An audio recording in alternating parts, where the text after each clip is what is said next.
Netflix has brought its subscribers some of the most memorable and excellent shows in the history of television. Let's Netflix and chill, kid. From House of Cards to Orange is the New Black to Stranger Things, the king of streaming services has made its reputation from its array of quality programs. The shows on this list are also on Netflix, and that's the only thing they have in common with the ones listed. The shows on this list feature heartbreakers, bad bakers, teen soap tragedies, and sketchy sketch comedies. Hey folks, and welcome to The Binger. In this video, we're gonna look at 10 guilty pleasure shows that you should binge before the summer months start.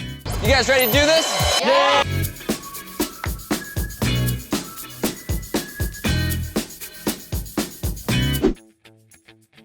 Tiger King.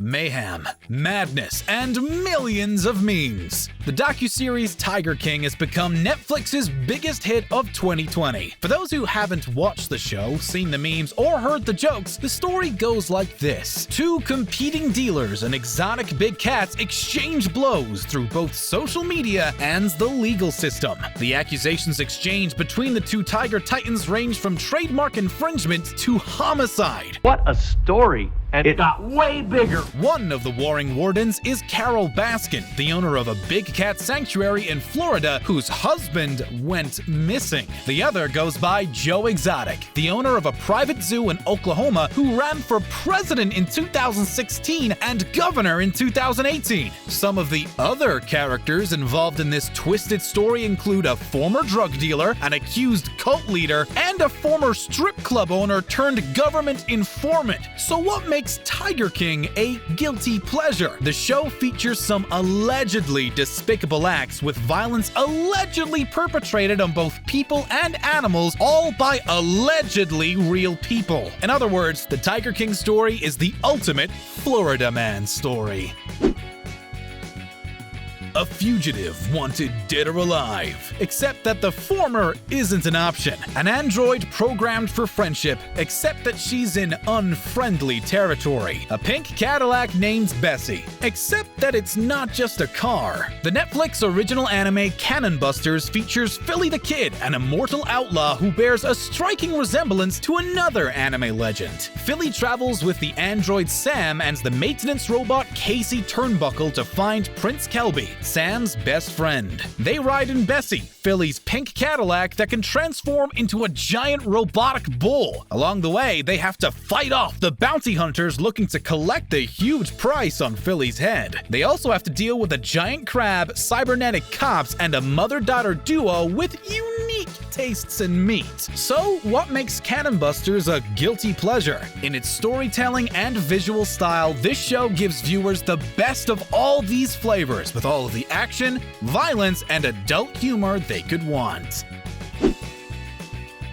For the last decade, shows such as Cake Boss and The Great British Bake Off have spawned a trend. Shows based on getting something lovin' from the oven have become immensely popular among viewers and made millions for their networks. So, of course, Netflix had to join in the gold rush, or should I say, sugar rush? The streaming service's competitive baking show forces 4 teams of professional bakers to make their best treats in each of 3 rounds: cupcakes, confections, and cakes.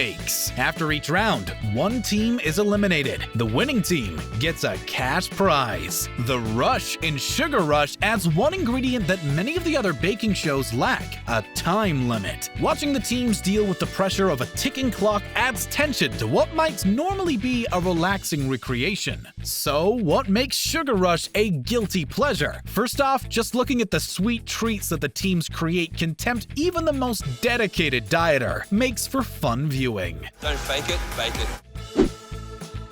Can you fall in love with someone you've never met? Can you decide to spend the rest of your life with a person you've never seen? Is love truly blind? Love is Blind works much like a speed dating event. Participants get to know each other through conversation, but never see each other face to face. Remarkable love story. After talking to each woman, the man chooses the one to whom he'll pop the question. After he proposes, the couples then get to see each other in the flesh for the first time. They then move on to the real world and decide if they want to get married. I cannot do this. So what makes Love is Blind a guilty pleasure? The show that reports to test the idea that physical attraction doesn't matter when finding the love of your life. However, viewers may find it a tad ironic when all the contestants are young and attractive. Maybe love is just a bit nearsighted.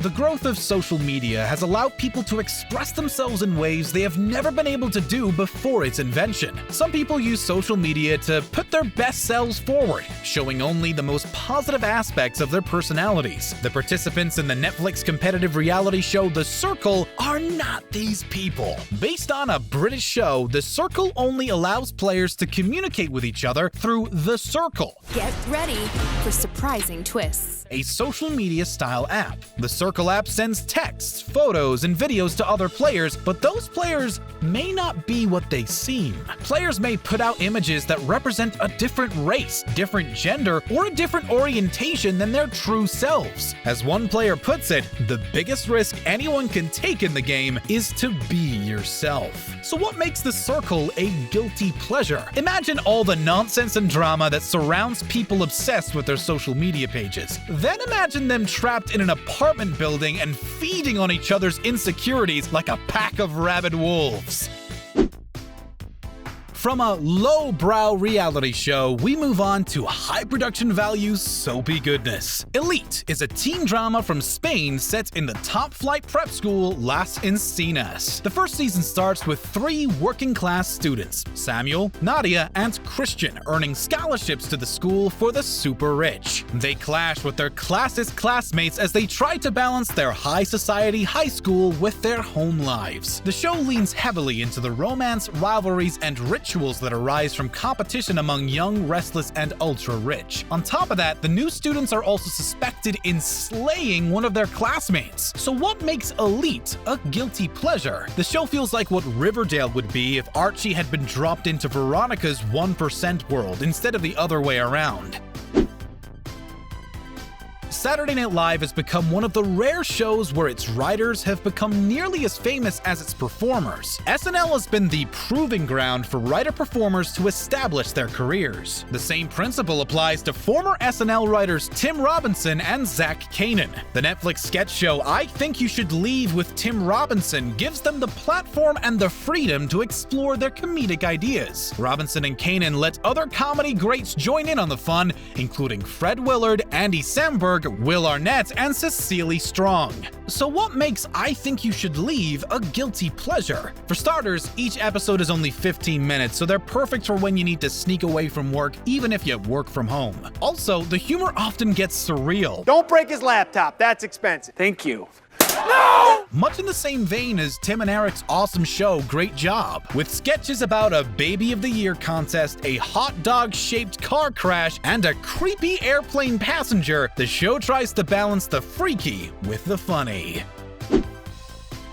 The Netflix animated series Love, Death, and Robots combines surreal sci-fi with cutting-edge animation. This inventive anthology series was created by Tim Miller, the director of Deadpool and Terminator Dark Fate. The series adapts short stories from many of the biggest authors in science fiction literature. Each episode has a unique look, from photorealistic CGI in Beyond's the Aquila Rift to the Portal-esque portrayals in 3 Robots. The stories also range from the sad to the silly. One episode features a pair of US Marines serving in Afghanistan who also happen to be werewolves. The aforementioned 3 Robots is about a trio who searches the causes behind humanity's extinction while trying not to get on each other's electronic nerves. So what makes Love, Death, and Robots a guilty pleasure? If you've ever seen the 1981 animated classic Heavy Metal, then you'll get a feel for what Love, Death, and Robots is about. With episodes lasting less than 20 minutes, the show gives its audience bite-sized pieces of trippy sci-fi in small doses.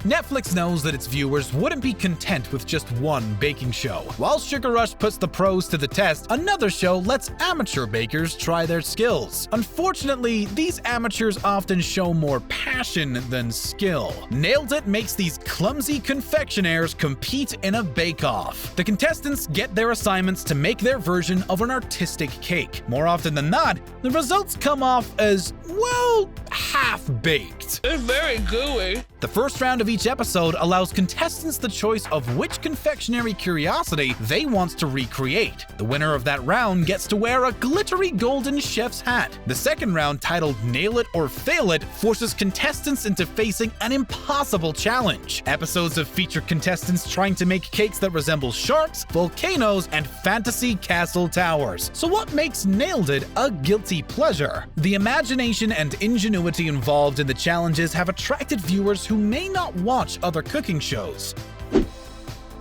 Netflix also found a way to up the ante in the dating show genre. Too Hot to Handle takes the premise of shows like Temptation Island and Love Island to another level. In those shows, young, beautiful singles were all but encouraged to get together and see where their passion takes them. In Too Hot to Handle, the singles are competing for a $100,000 cash prize. The game continuously places them in romantically charged situations. So what's the catch? No physical intimacy is allowed. No kissing, no sensual touching, not even self-gratification. Every violation causes the prize money to drop. So every kiss, every touch, and every shared moment can cost the players money. So what makes Too Hot to Handle a guilty pleasure? With only 8 episodes, viewers can take in the entire season in a day-long binge. How many adults could keep it together and win the money while resisting romantic temptations at every turn? How's that for a guilty pleasure? So what do you think? Are there any other of your favorite guilty pleasures that belong on this list? Let us know in the comments. Be sure to like this video, share it with your friends who love Netflix, and subscribe to The Binger to get notified about our latest videos. Thanks for watching.